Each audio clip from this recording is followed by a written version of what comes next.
All right, welcome back, everybody. It's Chris and Crae McCracken here again. Today, I think it's a good time to kind of highlight more direct topics here relative to our time of the year. Obviously, our focus is more on the Northeast for guys that are listening elsewhere. We also obviously are going to highlight some topics here that kind of cover a broad spectrum. So they work for the ideology works for everybody. It's just when we highlight testing and stuff, obviously more on that Northeast guy Northeast scenario. Atlantic. Yep. So I think today we would like to kind of hit the nail on the head on hay and pasture management. It's pretty broad terms. I don't know if we'll go in full detail on the whole management side. That can be saved for another podcast, but at least on kind of what we're seeing, what we're hearing, what we're getting questions on at this time of the year specifically. It's beginning of March. We're in pretty big north central PA here at the home farm. We're getting into that freeze thaw scenario, and guys that hay and pasture ground in general. I'd say a common question we're constantly getting asked is like, all right, what can I use? Pretty broad questions, but kind of what's our mindset to break this funnel down to a direct answer? So. Yeah, well, so the question you're referring to that we get the most, I think, is I have a hay or pasture field. What can I seed into that? And then sometimes that's the information we get. Yeah. So it's like it's pretty broad. In preparation, for your, the best, give your seedsman idea of what would work best. We need, it'd be nice to have a few more details for one, what your challenge is or what your goals are. And what's your current scenario? Yeah, too. and then currently, what do you have there? What's it look like? So right now, people are identifying that maybe their stands, as they're coming out of dormancy, aren't quite what they thought they'd be, and they know they need to interseed something. Maybe they should have interseeded something last fall, but the economy didn't allow it. What are their options? Well, again, what we need to know is what do they have there currently. Are they an all grass mix? Is it an all legume mix? Is it a combination of each? And if so, what is it they're actually looking to accomplish with that? So, if they're a grass legume mix, obviously, a lot of times, and the legumes are still going strong. Their clovers are still going strong, but yet their grasses are fizzling out. Obviously, we probably don't want to go back in there with another legume grass mix, or it's just going to be all legume. It's going to take over. Takes everything over. So I think a lot of it depends on that. Depends on the fertility programs and all that good stuff.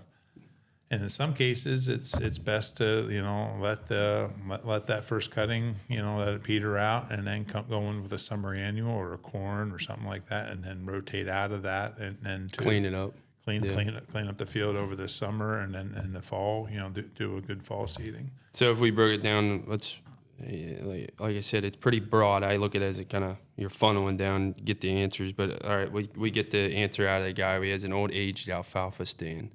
Alfalfa is a whole nother monster, right? So alfalfa, as we know, produces toxins that'll kill any new seedling of alfalfa. Yep. So the recommendations is like 12 months. Some recommendations are even longer than that. That you need to keep, not try to seed another alfalfa. It's amazing to me the phone calls. I mean, we got a phone call here from a local guy was it last year? Yep. He insisted on it and said that basically we didn't know what we were talking about. Of course, he did that and it didn't work. But he bought a seed elsewhere. He was that frustrated because we were just saying that doesn't work. Let's move to some other things. And anyway, it's amazing how emotional people can get over things like that. But if you like a good solid alfalfa stand, take care of your current alfalfa stand. You cannot just overseed alfalfa back into it. Recommendations are if your alfalfa is running out, and that is what you're just a straight alfalfa stand. You don't care for the grasses. Bursting clover is a great option, but it's a quick fix. It's going to be for a year. It's not it's not going to come back. It's not perennial. So this goes back to kind of the goal making. What do we need to know out of it? The all-time goal Yeah, You know, the more information you can give your seedsmen, the better off they are. Yeah. They're going to help you with and it. I'd say, I mean, correct me if I'm wrong, I'd say most of the guys on those older stands are like, I want one more year out of it. When you agree with that, Well, I mean, especially right now with the economy being where Right. it is, and I get it. yep, I Yeah. get it. I mean, Yeah. I think, truthfully, the proper management, I'm going to go one step further. The proper management on any of your hay or pasture fields should be that you're looking to overseed something into it every year. So evaluate where your stand is come fall. And, if you're Stay on interested in top of it. frost seeding, and if you're, you'd like to have a little bit more clover, you'd like to have a little bit, a little bit more grass, or whatever the case is, we can actually broadcast that on here, late or no-till it in early spring, yep, and to kind of fix that field up. If you do it every year, you're going to keep it fresh. And sometimes, you just adding in a species like Festiolium, which I think is one, or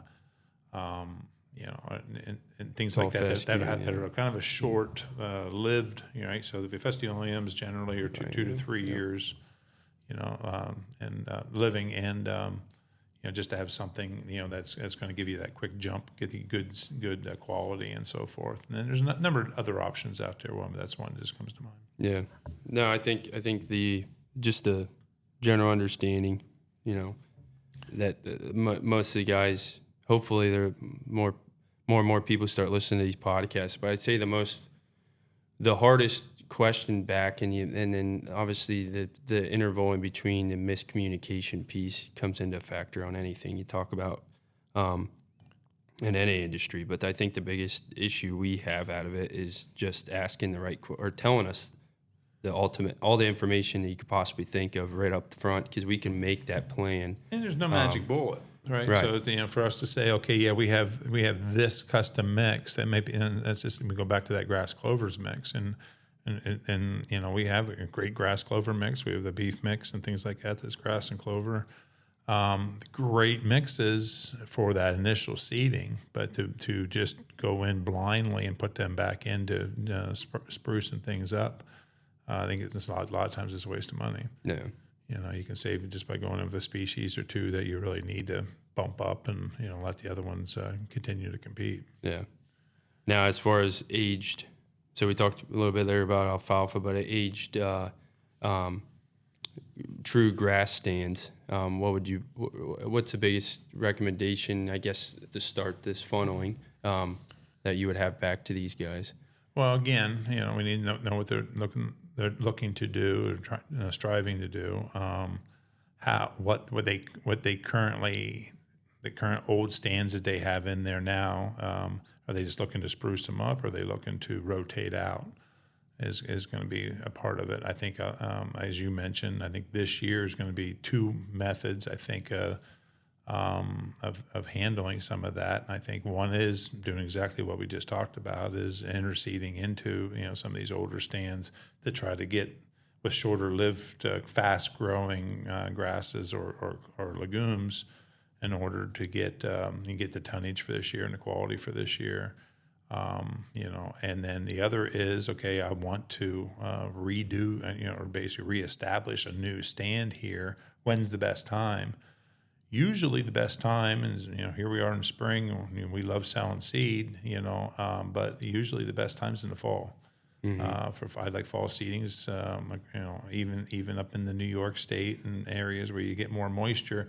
We also get extremely dry come June, July. That's the typical, and it's really hard for our new seeding a lot of times to make it through that. Yep. Fall seedings, a lot of time we generally, this past year was dry, obviously, but generally speaking, that's when we get a little bit more moisture, and we get the fall dormancy to kind of help things out a little bit. Definitely more Winter dormancy. success stories in our Northeast for fall but, planting. But so with that being said, if that's the case, I don't want you don't need to sit and live with a poor stand for the entire year. We have lots of options on the summer annuals and things they can come up with, and cereal grains to make that work. Yeah. And then I think another point there to highlight, I think we're highlighting really good on the hay guys, but as far as pasture side, I think that's another obstacle thrown in there. So we need to know if a lot of guys will actually come and say, well, I'd like one that I can put in our pasture ground and on the hay ground. Well, that kind of changes the scenario too of what can tolerate, the heavy grazing pressure and such as well. And also it's nice to know how intensive your grazing program is. So if you're keeping the cows moved on there, you back fencing them and keeping it so they're not overgrazing anything. And if it's in an area where they're going to overgraze, and just what you're stuck doing, we'll make some some suggestions to help with that as well. We can do some different things, and as far as the mixture goes. And the other part of this whole thing is, what equipment do you have? Yep. Right. So we're going through. We're talking about some of the agronomics and things, and how it helps your forage quality and your stand and getting ahead of the weeds and blah blah blah. But if your only option is a broadcast seeder, we're probably not going to do too many mixes with a heavy clover mix with grass, because you're going to have the spread pattern is going to go way beyond with the grass. The clover is going to go way beyond with the grasses. So we kind of need to know what you're seeding it with. Sometimes we recommend, if you have a good estrel, has a good seed delivery system, or an Atchison, that sponge delivery system. I like those drills. You can seed just about any type of mix. But if you have, and everybody, if you bleed green or red, depending on your, whatever type of other equipment that you might be interested in, they have a gate delivery system, which that tends to bridge over and things like that. We might separate some of the larger components, put it in the large box, and the smaller stuff in the small box to help with it. So we can design mixes for all that type of stuff, but that's what we're forced to do sometimes. And that's just mostly from experience, dealing with all this different equipment through the testing and all that. But, I do see that this, just what we're seeing so far in Virginia and Maryland, with stuff coming out of winter dormancy, just starting to come out. The stands are pretty poor. This was a rough winter. So even with snow cover, we got as cold as we've been in a long, long time. And we're starting to see it. So I do see this as a big overseeding spring, but I think it's going to be a lot of quick fix type stuff just to kind of help. Well, that kind of dives into next point I want to talk about is part of the overseeding process, frost seeding. Do you think it's done enough? I mean, I know it's certain scenarios, but kind of dive into the mindset. Frost seeding works tremendous with your clovers, your alfalfas, and things like that. It can work well with your fast establishing grasses, such as ryegrass.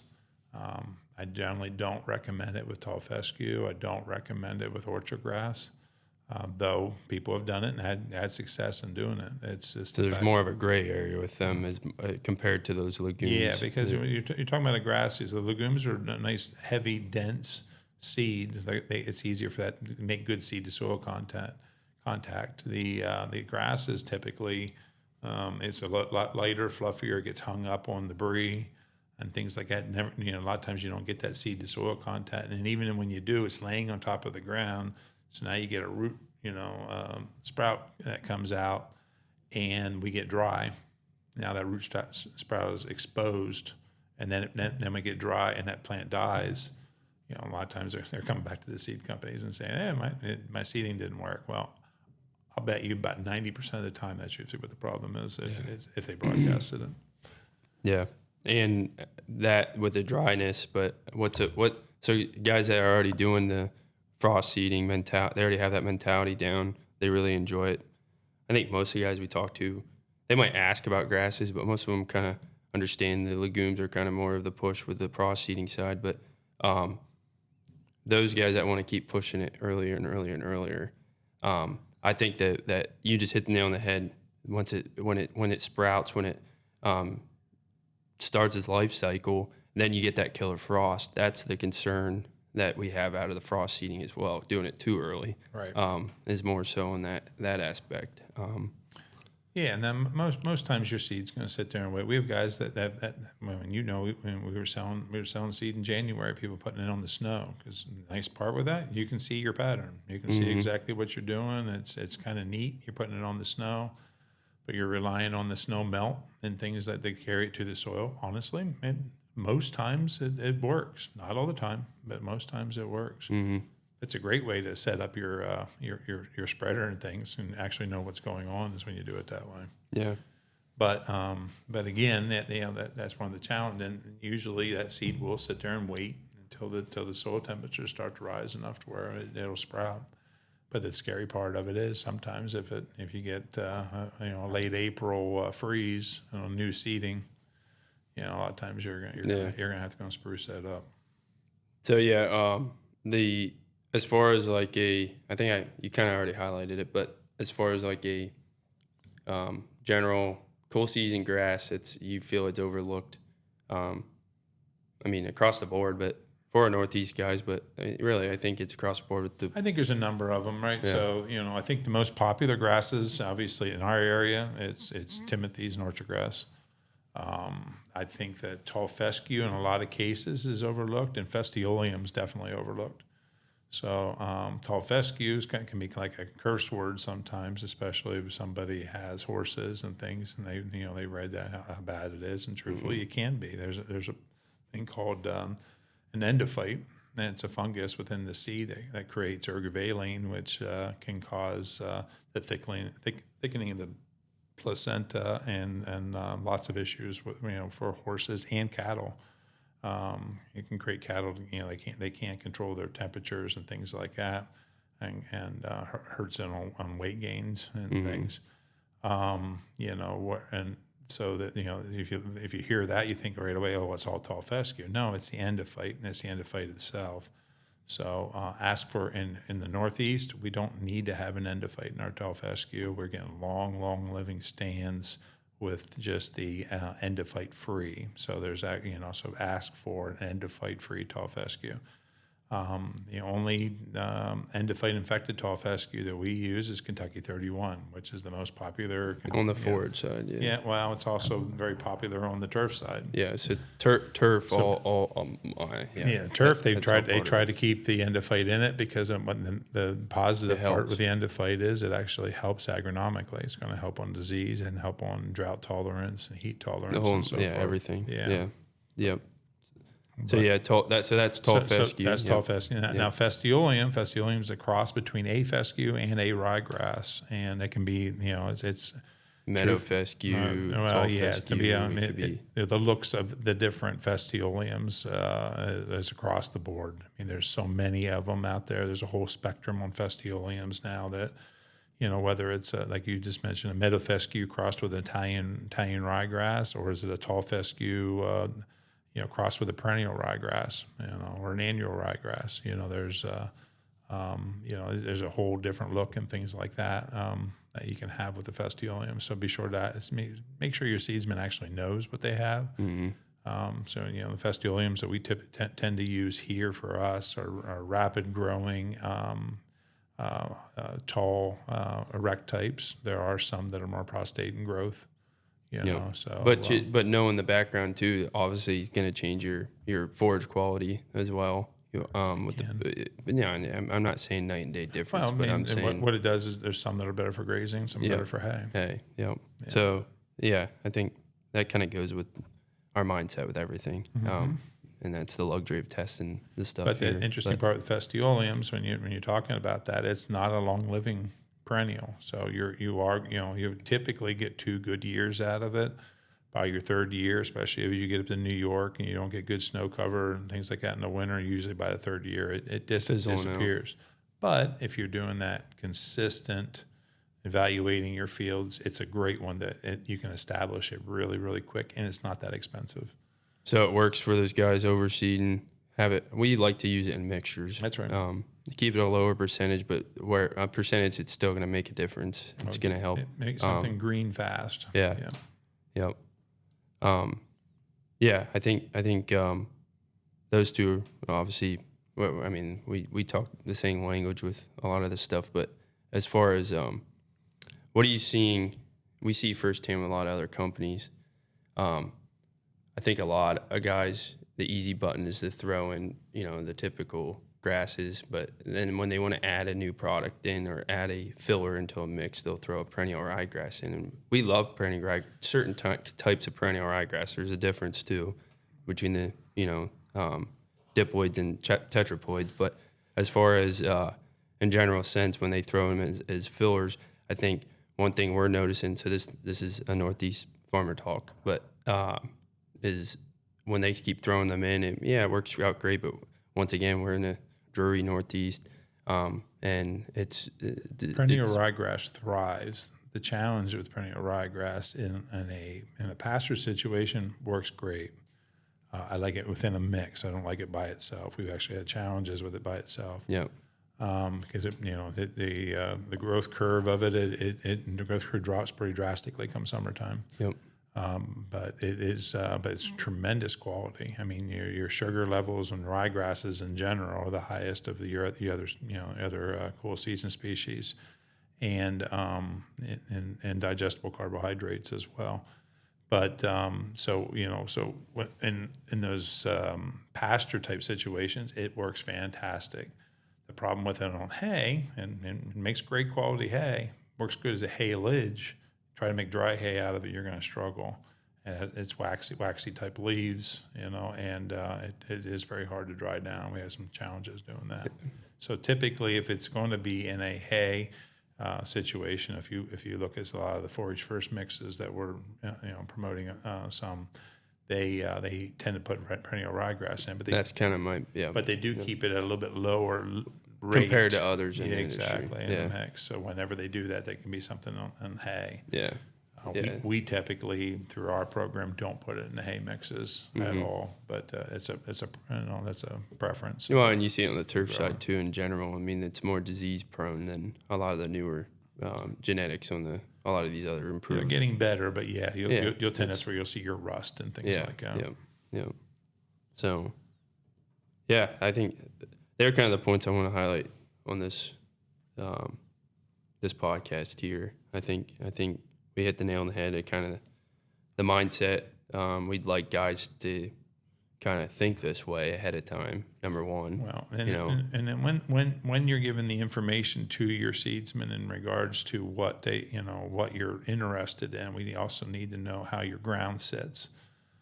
Do you have low lying areas of the same field and the high, thin bridges? Because that makes a difference on what's going to work where, So chances are if you're on the high ridges, you're going to see your orchard grass and your fescues will still be around. And your ryegrasses and, fescues, that's the nice part about fescue. It'll work in all situations and things. But in their lower ground where you have a little more moisture, they're going to thrive. So, or mix, that's part of the reason you do a full mix. But sometimes when you're overseeding into that, you're changing the components depending on the area of the field. Yeah. So, I'd say I kind of hit the nail on the head. More than anything, just get the word out there. We're on the hay and pasture side, but this time of the year, what we can still do, what we can manage. Obviously, economy. We're seeing a lot of orders flying in that. You already kind of highlighted there at the beginning, but a lot of guys didn't get their seedings done in the fall because of the economy. Everybody's running out of time now. Spring's here. It's March. Things are going to drastically change here the next month. So, just helping get the word out there. You guys have any questions or want to see pictures of this stuff? I mean, this is all we do here. So, we have different scenarios and all that. So, that being said, I think you have anything else to add there? Nothing in particular. No, I appreciate everybody for chiming in, and hopefully we'll continue to grow this. Yeah. Yeah. Be sure to log on and onto the YouTube channel, and hit likes and follow us, and we'll continue with this. Yeah. All right. Thank you guys. We'll see you next time. Thank you very much.